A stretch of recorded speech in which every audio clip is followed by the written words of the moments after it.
सभी को जय यीशु। मैं डैनियल डे लुइस और आप सभी को सेक्रेड स्क्रिप्ट सोर्स में स्वागत करता हूं। आज हम आपको एक विशेष कहानी सुनाएंगे जो पुराने विधान की तरह अनमोल है। हमारी कहानी का नाम है योशुआ के समय सूरज के ठहर जाने की, जो बाइबल में उल्लिखित है और विशेष रूप से योशुआ की पुस्तक में है, खासकर योशुआ अध्याय 10 के 12 से 14 में। इस कहानी को आपको सुनाएगी हेली एटवेल, जिनका अद्वितीय आवाज हमें इस कहानी के अद्वितीय भाग में सुनने को मिलेगा। तो बने रहें, क्योंकि हम इस रोचक कहानी की ओर बढ़ रहे हैं। हम योशुआ और उसकी सेना की प्रस्थिति की ओर बढ़ते हैं।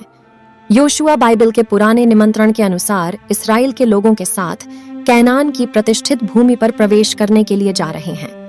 यह भूमि कैनान देश के हिस्से में आती है, जिसे यहोवा ने उनके पूर्वजों के लिए वादा किया था। योशुआ का उद्देश्य था कैनानी लोगों के शहरों को जीतकर यहोवा के वादे को पूरा करना और इस्राएल के लोगों को उनकी नई भूमि में बसाना।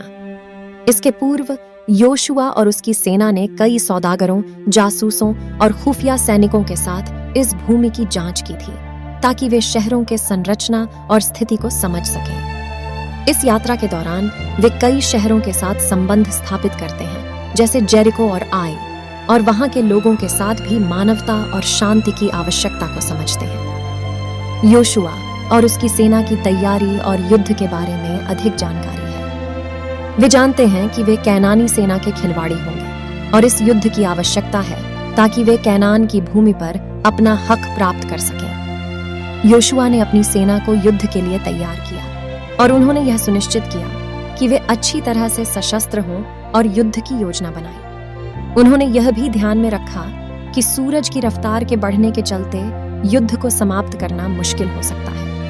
उन्होंने अपने सैन्यों को युद्ध के लिए सजाने के बाद योद्धाओं की तैयारी की है और अब युद्ध के लिए तैयार है। योशुआ और उसकी सेना का मन भरपूर उत्साह और संकल्प से भरा हुआ है। वे जानते हैं कि युद्ध कठिन होगा, लेकिन वे यह भी जानते हैं कि यह युद्ध उनके लिए बहुत महत्वपूर्ण है। युद्ध के समय योशुआ और उसकी सेना अपने कैनानी दुश्मनों के खिलवाड़ी होते हैं।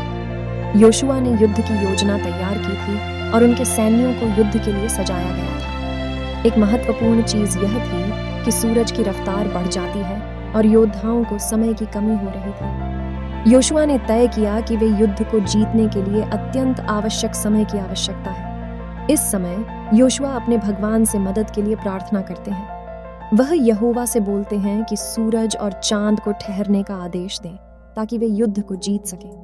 यह क्षणिक चमत्कार हो जाता है। सूरज ठहर जाता है और चांद भी खड़ा रहता है। सूरज और चांद के ठहरने के चमत्कार से योशुआ और उसकी सेना को प्राप्त समय मिलता है और वे कैनानी सेना के खिलवाड़ी होते हैं। उन्होंने युद्ध के चरणों में महान साहस और वीरता दिखाई और वे अपने दुश्मनों को हराते हैं। इस युद्ध के बाद योशुआ और उसकी सेना ने कैनान की भूमि को विजयी प्राप्त किया और यहोवा के वादे को पूरा किया।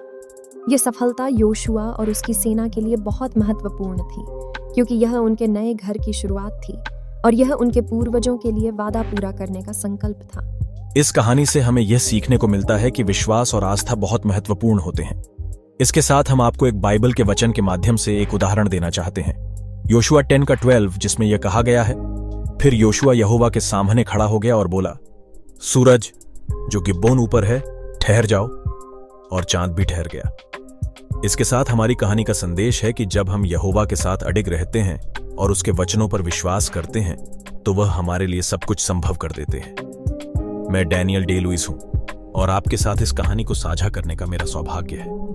अगर आपको हमारी वीडियो पसंद आई हो तो कृपया हमारे चैनल सेक्रेड स्क्रिप्ट सोर्स को सब्सक्राइब करना ना भूलें, ताकि हम आपको और भी रोचक कहानियों के साथ मिल सकें। आमीन। जय यीशु।